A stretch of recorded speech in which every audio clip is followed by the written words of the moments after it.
தயவு கூர்ந்து மன்னித்துக் கொள்ளுங்கள். இந்த கூட்டத்தினுடைய காரணம் என்ன என்பது உங்கள் எல்லாருக்கும் தெரியும். 23ஆம் தேதி மார்ச் மாதம் அவர்களுடைய வாழ்க்கை வாழ்ந்ததை கொண்டாடும் வகையில் இந்த நாள் நாங்கள் ஏற்பாடு செய்திருக்கிறோம். எங்களுடைய அழைப்புக்கு இணங்கி இங்கு வந்திருக்கிற ஒவ்வொருவரையும் நாங்கள் நன்றியோடு கரம் கூப்பி வரவேற்கிறோம். இக்கூட்டத்தின் துவக்க ஜெபமாக நம் மத்தியில் இருக்கும் மறைமலை நகர் தமிழ் வெஸ்லி மெத்தடிஸ்ட் சபையின் போதகர் ரெவரண்ட் ஐயா டேனியல் அவர்களை முன்பாக அழைக்கிறோம். நானே உயிர்த்தெழுதலும் ஜீவனுமாயிருக்கிறேன். என்னை விசுவாசிக்கிறவன் மரித்தாலும் பிழைப்பான் என்று சொன்ன எங்கள் அன்பின் நல்ல ஆண்டவரே, விசேஷமாய் கடந்த நாட்களிலே எங்களுடைய விசுவாச ஓட்டத்தின் முற்பிதாக்களாகிய திரு கிறிஸ்டோபரை அவர்களை 23ஆம் தேதியாக சேர்த்துக் கொள்ள நீர் சித்தம் கொண்டீரே, உமக்கு ஸ்தோத்திரம். அதே போல திருமதி கிறிஸ்டோபர் அவர்களையும் 26ஆம் தேதி போல உம்முடைய ராஜ்யத்திலே நீர் சேர்த்துக் கொள்ள சித்தம் கொண்டீரே, உமக்கு ஸ்தோத்திரம் ஆக்குகிறேன். இந்த இருவருடைய வாழ்க்கைக்காக நாங்கள் நன்றி செலுத்துகிறோம். இந்த பூமியிலே திரு கிறிஸ்டோபரை அவர்கள் 76 ஆண்டுகளும், இந்த பூமியிலே திருமதி கிறிஸ்டோபர் அவர்கள் 72 ஆண்டுகளும் வாழ்ந்த வாழ்க்கைக்காக, அவர்கள் செய்த ஊழியர்களுக்காக, குடும்ப வாழ்க்கைக்காக, நற்பணிகளுக்காக, நீர் அவர்களுக்கு ஈவாய் கொடுத்திருக்கிற பிள்ளைகள், மருமகமார், பேர பிள்ளைகளுக்காக, உறவினர்கள், நண்பர்கள், திருச்சபையின் மக்கள், போதக பிதாக்கள் என்று சொல்லி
முடிந்த பின்னர் இந்த உண்ணாவிரதத்தின் பயனாக எங்களுக்கு அலாட்மெண்ட் கொடுத்தார்கள்.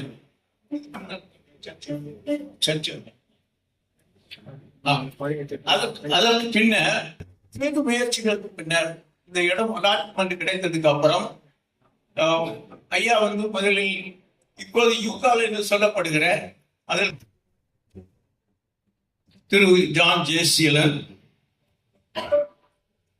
திரு செல்வராஜ், செல்வராஜ், திரு துரைராஜ், ராபர்ட் மோசஸ்,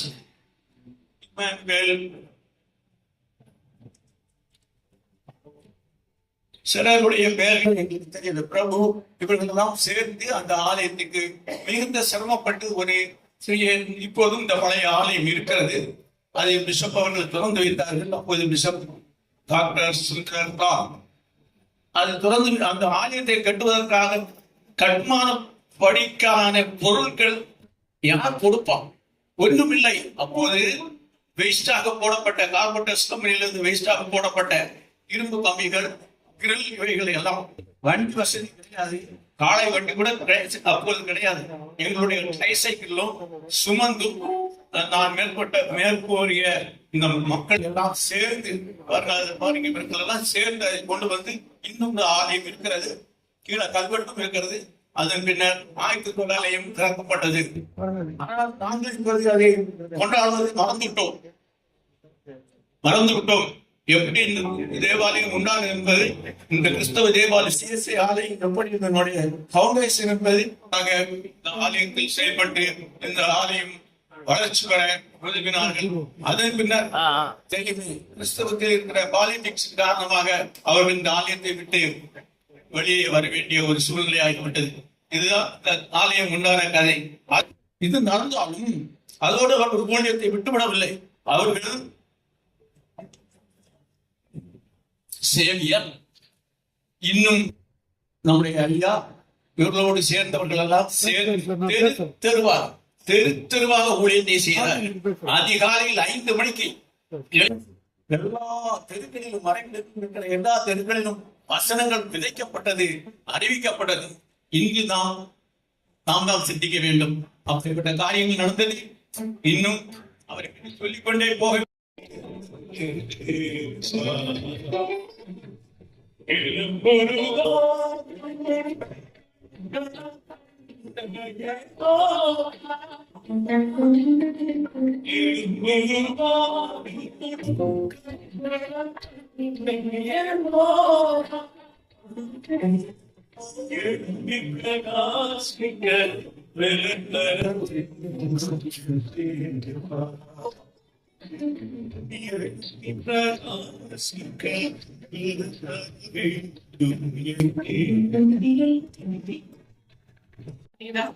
என்னோட 7th ஸ்டாண்டர்ட்ல இருந்து அவங்களோட நான் இருந்துட்டு இருக்கேன். கர்த்தரை பத்தி எனக்கு எல்லாத்தையும் சொன்னதும் அவங்களதான். நான் இன்னைக்கு டெய்லி பைபிள் படிக்கிறேன், ப்ரேயர் பண்றேன், எல்லாமே பண்றதுக்கு காரணம் ஆண்டி தான். நான் 10th ஸ்டாண்டர்ட் எக்ஸாம் எழுதும் போதும் சரி, 12th ஸ்டாண்டர்ட் எக்ஸாம் எழுதும் போதும் சரி, போயிட்டு வந்தோடனே நான் எக்ஸாம் போயிட்டு வரலும் ஆண்டி ஃபாஸ்டிங்கோட இருப்பாங்க. நான் வந்து ஆண்டி நான் நல்லா எழுதிட்டேன்னு சொன்னதுக்கு அப்புறம் தான் அவங்க சாப்பிடுவாங்க. அப்பேற்பட்ட ஒரு நல்ல உள்ளம் படைத்தவங்க அவங்க. அங்கிளும் சரி, நான் மேஜர் ஹெல்த் இஷ்யூல இருக்கும்போது கூட என் கூட அவங்க இருந்தாங்க.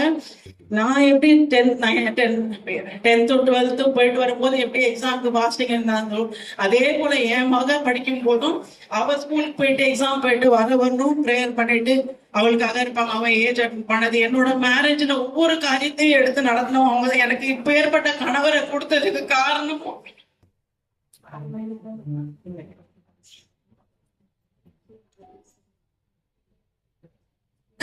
அவங்கதான். ஒவ்வொரு நாளும் எனக்கு ஒரு நல்ல வாழ்க்கை கிடைக்கும். ஜெபம் பண்ணுவாங்க. என் கூட பிறந்த சகோதர சகோதரிகளுக்காக, எங்க குடும்பத்துக்காகவும் நிறைய ஜெபம் பண்ணி ஒவ்வொரு காரியத்திலும் எங்களோட கூட இருந்திருக்காங்க. அவங்க எப்பவுமே சொல்லுவாங்க, குறிப்பிட்ட நேரத்துல தான் ஜெபம் பண்ணணுன்றதுலாம் கிடையாது. சமைக்கும் போது, ஒரு வெங்காயம் கட் பண்ணும் போது, டாய்லெட் எந்த நேரமும் நம்ம கத்துல துளிச்சுட்டே இருக்கணும்னு சொல்லி சொல்லுவாங்க. அதை நாங்க எல்லாருமே, நானும் ஃபாலோ பண்றேன், என் மகளும் ஃபாலோ பண்றான், எங்க குடும்பத்துல எல்லாருமே ஃபாலோ பண்றோம். அவங்கள ஒரு நாளும் மறக்க முடியாது. அவங்க வந்து என்ன மூத்த மகன் தான் சொல்லுவாங்க. வரவங்க கிட்டனா எல்லாரும் என் மூத்த மகன் எதிரில இருக்கா அப்படிதான் சொல்லுவாங்க. இனிமேலும் அவங்க எங்களுக்காக கவர்மெண்ட் இருப்பாங்கன்ற ஒரு நம்பிக்கை இருக்கு. அங்கிளும் சரி, எல்லா விஷயத்துலயும் எங்களோட கூட இருந்தாங்க. என்னோட பிரசவ நேரத்துல கூட என் அம்மா கூட என் கூட இல்லை, ஆண்டி தான் என் கூட இருந்து பிரசவத்தை பார்த்து என் குழந்தைய தூக்கி எடுத்தது எல்லாமே அவங்கதான். முதல்ல நான்வெஜ் குழந்தை பெற்றதுக்கு அப்புறம் ஃபர்ஸ்ட் நான்வெஜ் நான் தான் உனக்கு கொடுக்கணும்னு சொல்லி போராடி எல்லாருக்கிட்டையும், எங்க மாமியார் கிட்ட, அம்மா கிட்ட எல்லாம் எவ்வளோ சொல்லி முதல் நான்வெஜ் கூட எங்களுக்கு அவங்க தான் செஞ்சு கொடுத்தாங்க. இன்னைக்கு நான் இவ்வளோ தூரம் இருக்கிறதுக்கு காரணம் அவங்கதான்.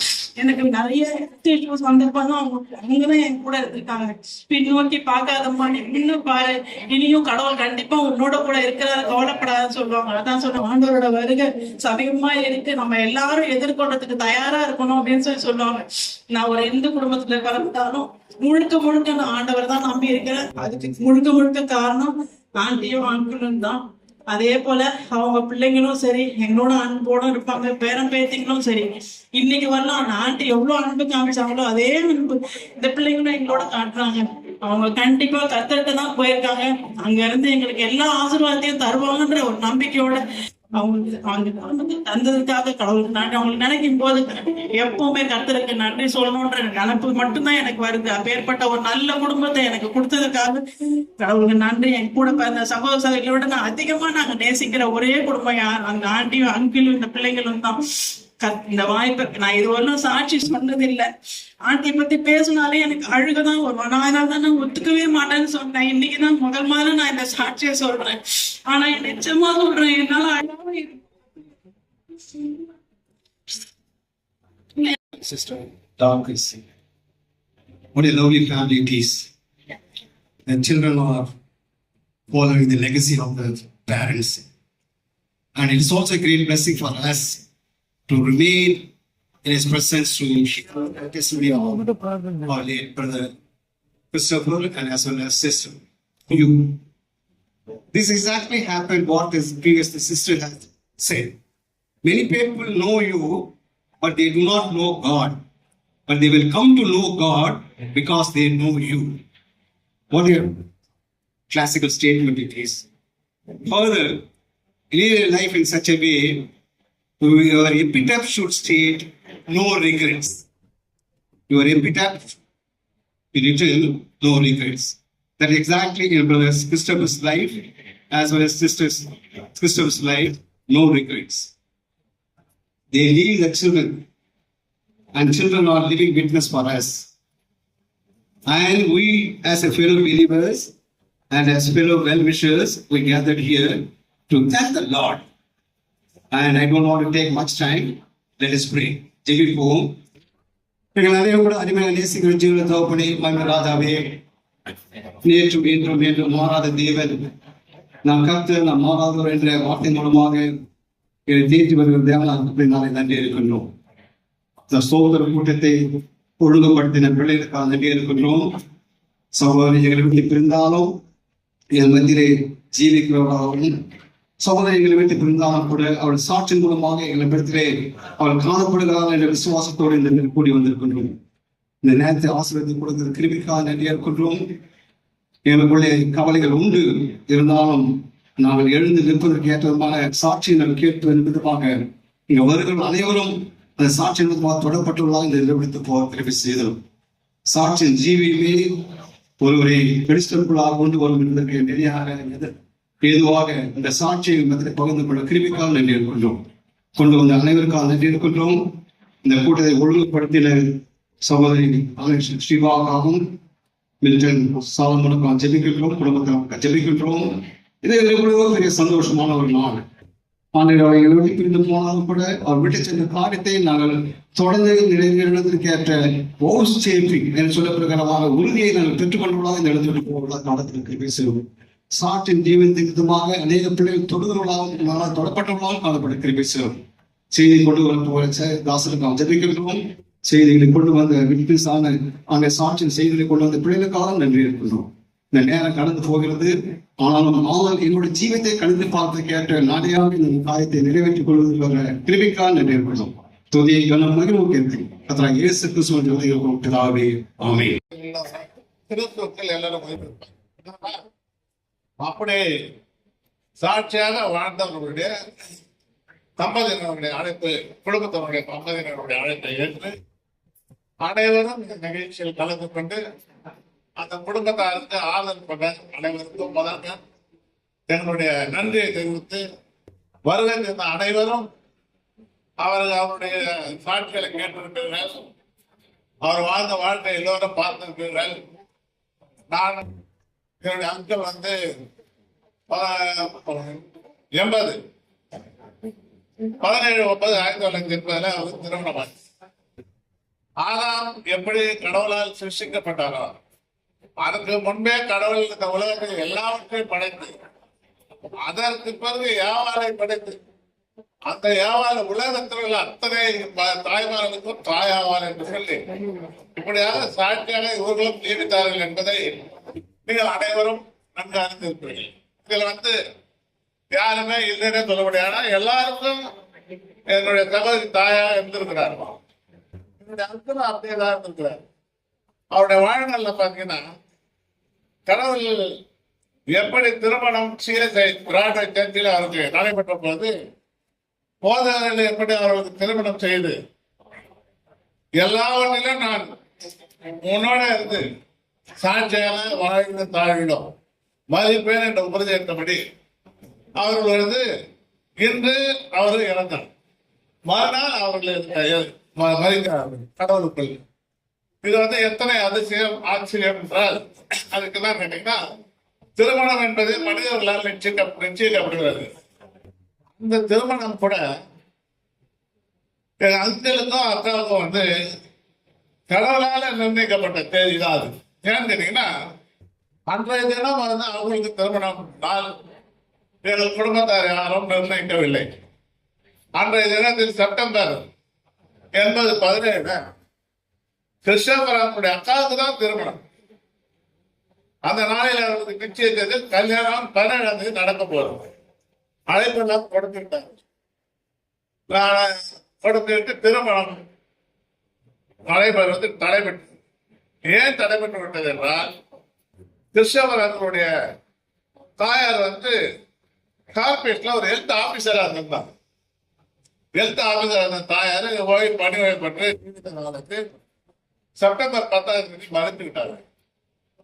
7 நாள் திருமணம் நடக்கும் போது அவங்க அக்கா கல்யாணம் நிச்சயம் பண்ணாங்க. குடும்பத்துல இது அபசகனம் நிறுத்திட்டாங்க. அப்போ நாங்க திருமணம் நிச்சயிக்கல, கிருஷ்ணவரங்களுக்கு கல்யாணம் நாங்க நிர்ணயிக்கல. அந்த தேதி கடவுள் குறித்த நாள்ல இவங்களுக்கு நாங்க திருமணம் பண்ணிட்டோம். அந்த திருமணமே கடவுளால் நிச்சயிக்கப்பட்ட தேதி தான். இரு குடும்பத்தார் கிடையாது, இரு வீட்டார் கிடையாது.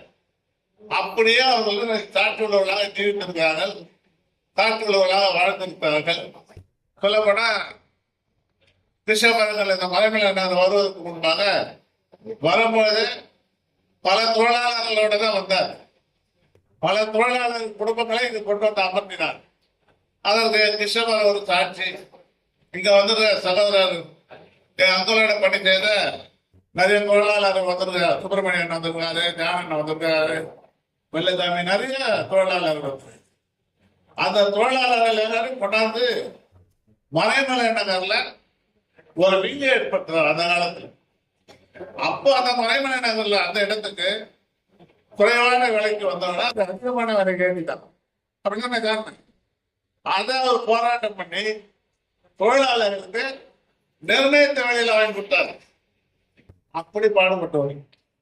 தொழிலாளர்கள் தொழிலாளர்களோட தொழிலாளர்கள் அவர் படிக்கிற காலத்து புசாலர்னு ஒரு பெரிய தொழிற்சங்க தலைவர் இருந்தார். அந்த புசாலர் தலைவர் கிஷோபரமன் துணைத் தலைவர். அவருடைய பணியாளர்கள் பார்த்தீங்கன்னா ஒரு தொழிலாளர் கண்ணோட்டத்தோடு தான் இருக்கும். அவர் எங்க சர்ச்சை போனாலும் அந்த எண்ணம் தான் இருக்கும், எங்க போனாலும் அப்படிதான் இருக்கும். எங்க தப்பு நடந்தாலும் கேட்பார். ஏன்னா அவர் தொழிலாளர்களோட வாழ்ந்தவர், தொழிற்சங்க தலைவரோட பயணித்தவர். ஆனா அவர் தான் பார்த்தீங்கன்னா இப்படிதான் எங்க போனாலும் அவர் கேள்வி கேட்கிற இடத்துல இருப்பார். கேள்வி கேட்கிற இடத்துல கேட்டா அந்த இடத்துல நிறைவு பண்ணிடுவார். ஆனா அது அவர் சிலருக்கு பிடிக்காது. ஆனா அவர் இப்ப எல்லாரும் என்ன பண்ணா அவர் சொன்னதான் கரெக்டுங்கிற மாதிரி வாழ்த்துறாரு. ஏன்னா அது நான் அறிந்திருக்கிறேன். அவர் பணியாளத்துல தொழிலாளரா இருந்து ஒரு தொழிற்சங்கவாதியா அவர் வாழ்ந்து இந்த இடத்துக்கு இந்த இடத்துல ஒரு பெரிய விங்கு உட்படுத்தி இரவு நேரங்களில் காவல் செல்வது, வாலிப பிள்ளைகளை கொண்டு சேர்ந்து போராட்டங்கள் நடத்துவது, இப்படியாக வாழ்ந்தார். அது தொழிற்சங்க வாழ்க்கை, திருமண வாழ்க்கை இப்படி இருந்தாலும் சபை எடுத்துக்கொண்டது கூட இப்ப நாங்கள் தாண்டி கொள்வது. ஏன்னா அன்று அவருக்கு மரணம் அன்னைக்கும் சகோதரி மரணம் நீங்க அனைவரும் மறந்திருப்பீர்கள். அவர்களுக்கு கூட்டங்கள் அதுதான் அவர்கள் வாழ்ந்த வாழ்க்கை சாட்சி. நான் வந்தால் நானே என் மனைவி வாங்கி போகும்போது ரொம்ப சொன்னாங்க. ஏன்னா மறைமலை நகரில் இருக்கிற 100 கிறிஸ்துவருக்கும் உங்க அக்கா தெரியும், அக்கா வீட்டுக்கு தெரியும். ஏதாவது ஒரு வகையில அவங்க வந்து உதவி பண்ணியிருப்பாங்க. அப்படியே அவங்க வந்து சாட்சியா வாழ்ந்துங்க. அதெல்லாம் வந்து சாட்சியா வாழ்ந்ததுக்கு நீங்க எல்லாரும் சாட்சி. இப்போ என்ன கண்கள் பார்த்தது, அந்நிய கண்கள் இல்ல, உங்க கண்களை எல்லாம் பார்த்து அவர் சாட்சியா வாழ்ந்தது, அவர் கடவுளுக்குள் இருப்பது என்று உறுதி செய்யப்பட்டது. அப்போ சபையில பாத்தீங்கன்னா அப்படி எங்க போனாலும் அந்த சபையை வளர்ப்பார். இந்த மறைமலை நகர் ஒரு சிஎஸ்ஐ சபை இருக்கு. சிஎஸ்ஐ சபை பார்த்தீங்கன்னா அந்த சபை பார்த்தீங்கன்னா குறைந்த விலைக்கு எம்எம்டியில் வாங்கப்பட்டது. கொண்டு போவதும் ஒன்றுமில்லை காத்து